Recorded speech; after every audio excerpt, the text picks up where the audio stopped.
Hello guys, আসসালামু আলাইকুম। তো তোমরা সবাই কেমন আছো? আমি চলে এসেছি তোমাদের সামনে আবার একটা ছোট্ট মিনি ভ্লগ নিয়ে। তো দেখতে দেখতে রমজান মাসের আজ 3 নাম্বার রোজা, আর পাশাপাশি আমার পরীক্ষাও ছিল।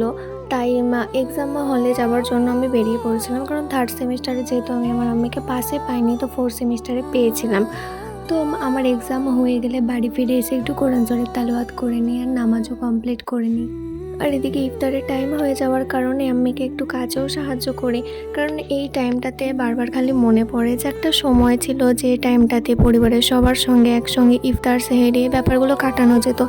কিন্তু সময়ের সঙ্গে সঙ্গে সব কিছুই পরিবর্তন হয়ে গেছে, এখন আর তেমনটা হয় না। তো আমার ভাই ভিডিও কল করেছিল, তাই মনে হচ্ছিল যে একটা সময় ছিল যে কত হাসি ঠাট্টা করে আমরা এই দিনগুলো কাটিয়েছি, বাট এখন আর হয় না। তো অনেক মিস করি ভাই তোকেও। তো এখন কমেন্ট সেকশানে অনেকজন এসে বলবে যে অনেক খারাপ মন্তব্য করবে, তো তাদের উদ্দেশ্যে আমি একটা কথাই বলবো যে রমজান মাস কেবল রোজা রাখার জন্যই আসে না, বরং এটি ধৈর্যের সঙ্গম আর আত্মসংশোধনের মাস হিসেবে আসে। রমজান মাসে কারোর পরিবর্তন দেখে না কখনো ঠাট্টা করা উচিত নয়, কারণ রমজান মাস আসেই কেবলই মানুষকে পরিবর্তন করার জন্য। বেশি কিছু বলবো না, তো আরও নতুন নতুন মিনি ব্লগ দেখার জন্য কমেন্ট করো আর চ্যানেলটাকে ফলো সাবস্ক্রাইব করে রাখো। আজকের মতো এতটুকুই, তো আল্লাহ হাফিজ।